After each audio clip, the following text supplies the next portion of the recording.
اللهم صل على محمد وعلى آل محمد. يقول الله تعالى: أعوذ بالله من الشيطان الرجيم: ويقولون متى هذا الوعد إن كنتم صادقين قل إنما العلم عند الله وإنما أنا نذير مبين.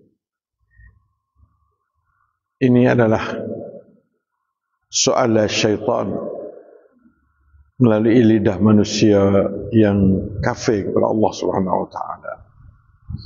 คำถามนี้จากคาเฟรแต่ว่ามาจากชัยฏอนที่ประดาคำถามให้กับพวกเขาให้นอนหลับนอนไม่นั้นกาเฟรdiaไม่รู้เรื่องในเมื่อ Allah Ta'ala ada ayat pada dia iaitu hari kiamatnya gini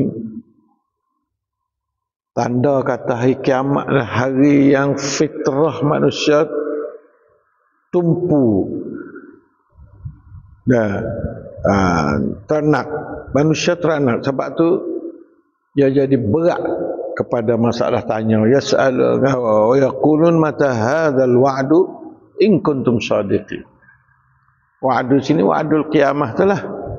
Wa'du yaumil akhirah tu kita ni tak ada kena tanya sebab kita beriman pada Allah dah, rukun iman dah, yu'minun billahi wal yaumil akhir. Tapi dia tu yaumil akhir ni kalau nak siap-siapnya supaya kita celuk air dalam laut, akik naik itulah dunia ni duduk lekat di sini. Laut tu lah katakan yaumil akhir. Tapi kita tu wasa kata log ni tu jajulah. Wasa apa? Padahal log ni kredit dia. Titip number tu ialah akhirat nu semua. Oleh itu hendaklah kita tu, jadi orang kafir ni pun soalan fitrah dia tu mari juga, mari, tapi nak tahu barang tak kena tahu dah benda tu. Ni syaitan dia tahu, iblis dia tahu, katanya ilmu mengenai kiamat ni Allah Ta'ala tak ayat pia.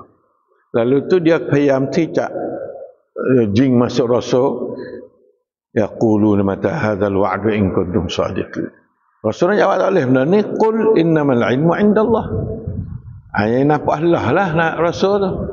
Kata olehmu semuanya ilmu tu di sisi Allah. Wa innama ana nadhirun mubin. Aku ni sekadar nazir ya, sekadar hai teran kepada mu ya. Katanya satu hari gini. Mu tak saya cari ke mu lah. Ini adalah Allah suruh aku. Baik ilmu, ya tak ayat aku tak bila aku nak ayat aku tak boleh lah.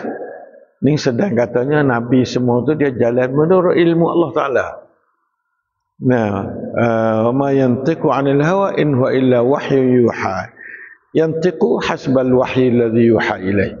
Dia tu cakap sekadar wahyu yang diberi pada dia. Berarti tak tak. Innamal ilmu indallah.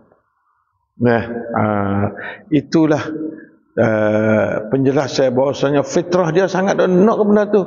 Tapi adanya jidarul inad, jidarul kufr, dinding kufur, dinding inad ni lah yang menahan dia daripada nak percaya pada hari kiamat. Dan nak jadi nama hari kiamat tu tahu tanggal sekian-sekian gapo ya nak ku kita seolah-olah nak sakcai sekadar dia, sakcai orang kafir dia orang panggil orang biasa menatai. Dia benda cat-cat dengan boleh tengok dalam mata ni, hak tu ya beriman lah, mana tu tak ada iman. Iman inilah yang boleh sapa pergi ke akhirat. Nak cak teng maha semut akhirat tu doi iman. Ada iman tak kau? Nah, jadi iman inilah besar sangat otak manusia. Tak ada apa manusia. Kamu demo ya.